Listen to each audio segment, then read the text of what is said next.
નમસ્કાર મિત્રો, શું તમે ક્યારે તમારી જિંદગીમાં મોજાની અંદર વાટકો નાખ્યો છે? જો ના નાખ્યો હોય તો વિડીયો જોયા પછી મિત્રો તમે મોજાની અંદર વાટકો નાખવાનો છો. તો મિત્રો તમારે સૌપ્રથમ શું કરવાનું છે, તમારે એક વાટકી લેવાની છે, તો નાનો વાટકો લેવાનો છે. ત્યારબાદ તમારે મિત્રો તેની અંદર 1 ચમચી જેટલી ચાની ભૂકી તમારે ઉમેરવાની છે. ત્યારબાદ મિત્રો તેની અંદર તમારે 1 ચમચી જેટલી હળદર લેવાની છે, તે પણ તમારે તેમાં ઉમેરવાની છે. અને આ ચાની ભૂકી અને હળદર છે બંનેને ચમચીની મદદથી તમારે બરોબર મિક્સ કરી લેવાની છે.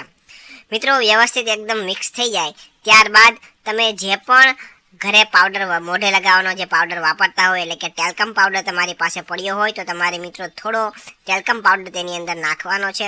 અને ફરીથી તમારે મિત્રો બધું છે ચમચીની મદદથી મિક્સ કરી લેવાનું છે. હવે મિત્રો જ્યાં સુધીમાં આપણે આ હળદર, ટેલ્કમ પાવડર અને આ બધું ભૂકી જ્યાં સુધી મિક્સ કરીએ ત્યાં સુધીમાં તમારું નામ અને તમારા ગામનું નામ કોમેન્ટ કરીને જણાવી દેજો, જેથી કરીને અમે તમને સ્પેશિયલ થેન્ક્સ કહી શકીએ. તો મિત્રો લાસ્ટ વિડીયોનું સ્પેશિયલ થેન્ક્સ મમતાબેન પટેલને સુરતથી, માયાબેન દવેને આણંદથી, સુમિતભાઈ બાબરિયાને અમદાવાદથી, અજીતભાઈ જોશીને ગાંધીનગરથી, નવીનભાઈ સોનીને રાજકોટથી, ભાવનાબેન રાણાને ખંભાતથી, માલતીબેન ભટ્ટને કિડાણાથી, ડૉક્ટર ઈલાબેન પટેલને સુરતથી, નસીમભાઈ મુનશીને અમદાવાદથી અને રેખાબેન મહેતાને ધારીથી જાય છે.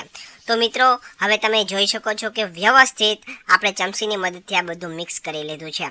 તો હવે મિત્રો તમને આગળ જણાવું કે હવે આપણે આગળ શું કરવાનું છે. તો હવે તમે જે પણ ઘરે મિત્રો લવિંગ વાપરતા હોય, નાના મોટા જે પણ સાઈઝના લવિંગ હોય, 2 થી 3 તમારે લવિંગ તેની અંદર તમારે નાખવાના છે.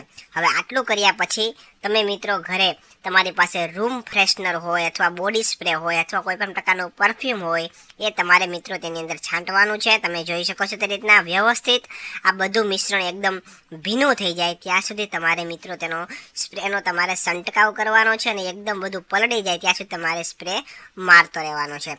હવે તમે જોઈ શકો છો કે વ્યવસ્થિત બધું ભીનું થઈ ગયું છે.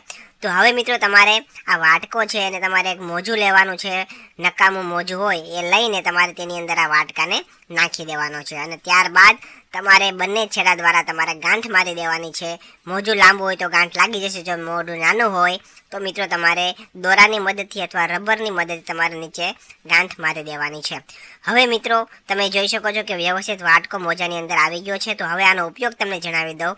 તો મિત્રો ચોમાસાની અંદર અથવા અન્ય કોઈ ઋતુની અંદર મિત્રો તમારા કપડામાંથી દુર્ગંધ આવતી હોય, વાસ આવતી હોય એવી જગ્યાએ કે જ્યાં તમે કપડાં રાખતા હોય ત્યાં તમારા વાટકાને મૂકી દેવાનો છે. તમારા રૂમમાં, ડામસિયા પાસે, કબાટમાં, કોઈ પણ જગ્યાએ કપડાં હોય ત્યાં તમે આ વાટકાને મૂકી દેશો એટલે વાટકામાંથી જે અંદર આપણે દ્રવ્યો નાખેલા છે તેને કારણે તમારા કપડામાંથી ભેજની દુર્ગંધ નહીં આવે અથવા અન્ય કોઈ પ્રકારની દુર્ગંધ આવતી હશે તો બધી બંધ થઈ જશે.